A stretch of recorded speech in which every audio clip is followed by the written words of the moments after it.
Break. And Michael, welcome. Now, as someone looking after Early Thomas, I think there are probably a whole bunch of yes, we've multi-talented arms out there local who would board be staff. happy to support. So we've got about 10 minutes, so we're in your hands. And again, I know we talked with Julie.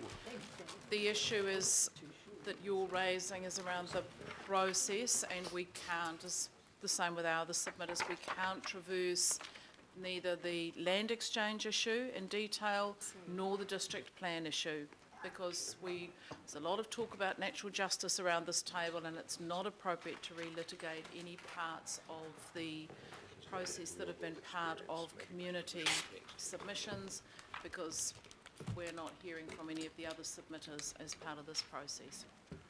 So, my understanding is that your presentation to us is your concern around where the local board decision-making sits and where the governing body decision-making sits. Primarily. Okay, thank you, Madam Chair. Kia ora koutou katoa.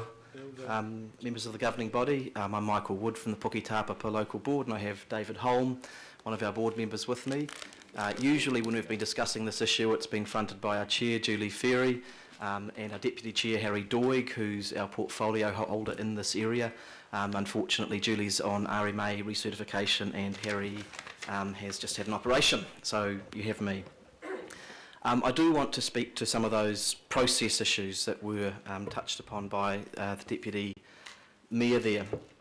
And I think probably what I want to say to start off with is that there's a very important decision before the governing body today in respect of an extremely significant brownfields development in our community. And there's also a fundamental relational issue at stake in terms of the relation between our board and the governing body, but also all boards and the governing body in terms of the way that decisions are made in this process and how they might be made in future processes. I need to say that we've always felt that when we've come to speak to you about this issue, we have always received a fair hearing from this body, and we thank you for that. But that aside, within this process, over 5 years on our local board, I don't think we have ever felt as a board so marginalised and treated with contempt by the organisation as we have been recently in respect of this issue. And really we're coming to you today sort of feeling like this is sort of our last opportunity in-house to speak to you and to try and get a fair and appropriate outcome in this process. And I want to speak to those process issues now. The first one is one that we have very consistently raised when we have come to speak to you, and that is around the process from the very, very beginning to now in terms of whether or not appropriate options have been considered to get us to the right end point. And that is fundamental to the way that we as an organisation make good decisions. It's a statutory responsibility as well as something that I know that all of us believe in as a point of principle. When at least I last was involved in a delegation to this body, which I think might be back in about June or July, we talked quite extensively about this issue. Have we as an organisation fully considered all of the options that we should, given the magnitude of this development? And we said at that point that we didn't think we had, that we were basically stuck on the track of one model that had been put forward by the developer at the very beginning of this process, and Council had just effectively been responding to that. We had a very good discussion at that meeting, and what you as a body said to us as a board is, well, hey guys, don't drag the chain, don't just complain, don't go and throw out 5 or 6 different ideas, go and develop 1 or 2 really well-informed alternatives that we could as an organisation work on and develop something that's good and that we can build consensus around. And that is exactly what we went and do. The local board used its own resources and hired Richard Reid, who is one of New Zealand's most eminent landscape architects in respect of volcanic landscape issues. And he developed a high-level option for consideration. So the board went and did exactly what was asked of it by this body to try and advance the situation constructively. That option, in our view, has received no serious consideration by the organisation. It's been dismissed in a few sentences. A straw man has been put up to say that some features of it aren't technically possible. For example, the fact that the main building methodology is 4 stories high and 4 stories doesn't work. Well, that's fine, but it was a high-level start of a conversation, and we would very happily engage in a constructive process to turn it into something that is pragmatic and that will work. But we simply haven't had the organisational commitment for that to happen. So we do believe, once again putting in front of you, that this organisation has not performed its duty to fully consider the options in respect of this. And I do need to just reinforce, this is not just another SHA, 50 or 100 houses. This is the creation of a whole new community on a massive site, 1,000 plus residences properly. It is about building a community, and it warrants that consideration. One of the absolute core things in process that I want to point to, and I find this extraordinary, and I think this body needs to ask questions of officers about it, is why it is that in the development of the proposal that is before you, there has not been serious landscape consideration given to the proposal. This isn't just a view of mine, it is something that is commented on by the chair of the Land Exchange panel. He notes with surprise the fact that there has been no serious landscape consideration of the proposal. Why is that important? Well, it should just be something we do to get good urban design. But this is a site next to an outstanding natural feature, one of Auckland's iconic cones that we wish to be considered as part of a World Heritage bid. And there has been no formal landscape consideration by an expert in the proposal before you about that. It's only the local board that has engaged anyone around that, and he's come forward with some very helpful and constructive views on that. That's a point that has been picked up by others, for example Paul Majuri, who submitted against the land exchange in the process, noting that there was scant regard. We're starting to traverse issues that have been raised by submitters during the process, Michael. I'm going to be very tight on this. Okay, thank you.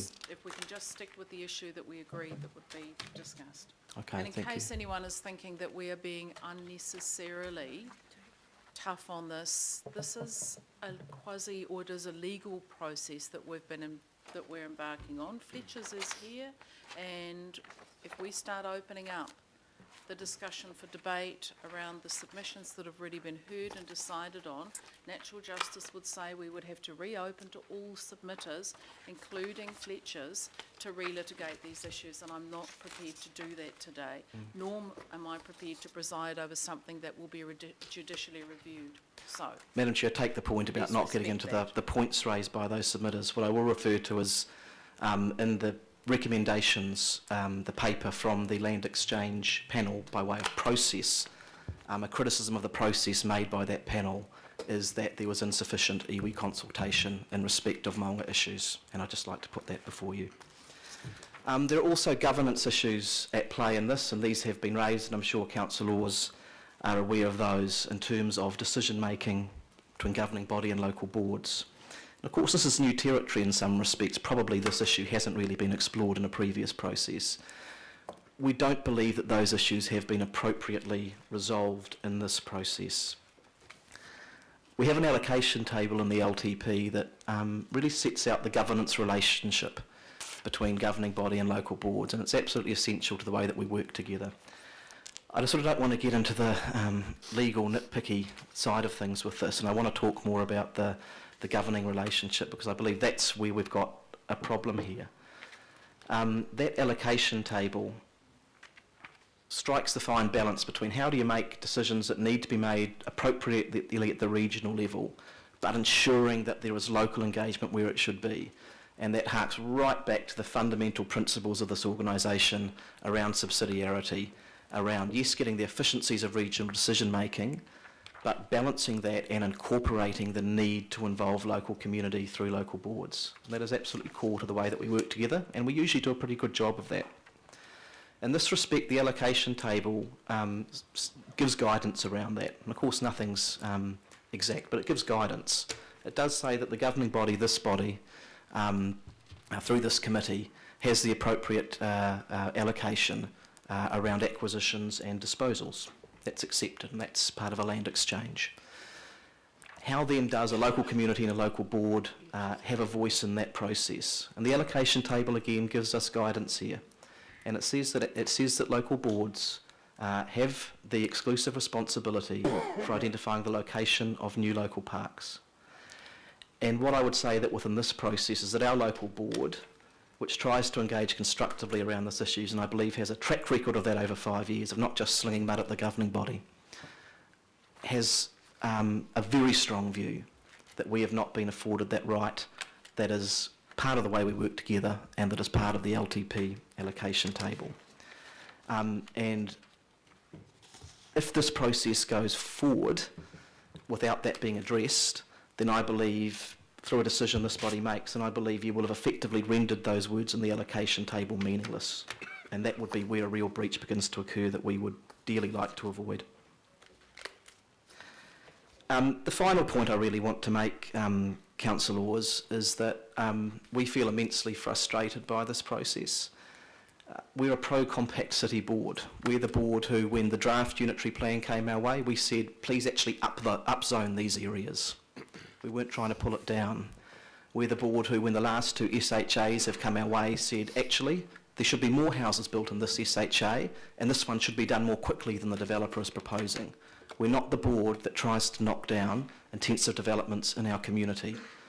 But where there are issues at stake, like outstanding natural features, where there are the process issues at stake that I've discussed, we believe that something has gone wrong and needs to be addressed, and this is the last board of call.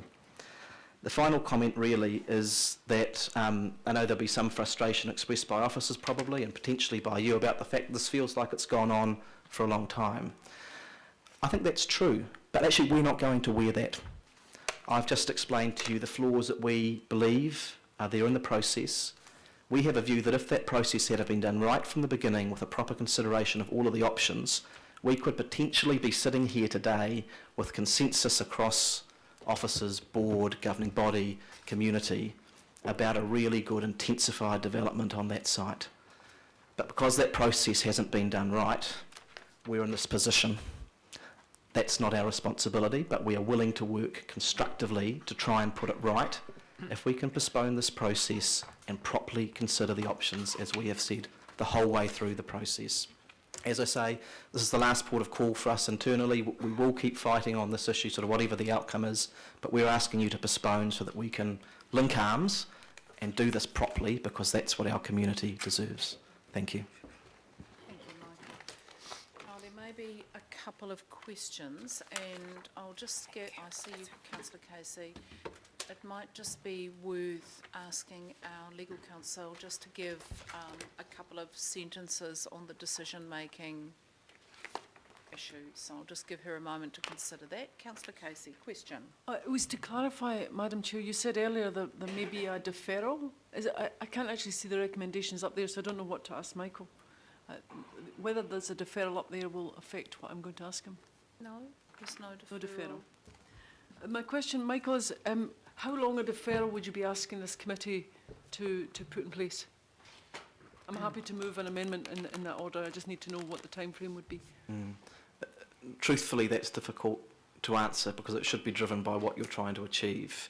And for us, I think what we would specifically want to achieve would be for there to be a commitment within the organisation to do some serious work on the Richard Reid proposal, which, remember, was asked for by this body and we produced, to examine it fully, to see if there is a viable alternative development model there.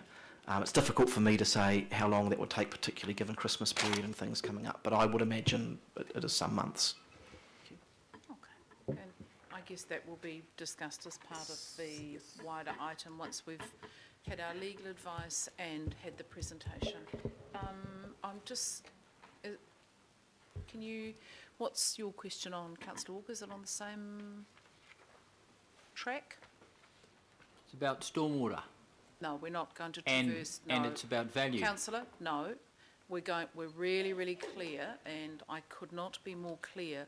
We're not going to traverse issues that were covered either in the district plan hearing process or in the land exchange process in detail. We'll have the presentation from our staff and we can ask questions of that.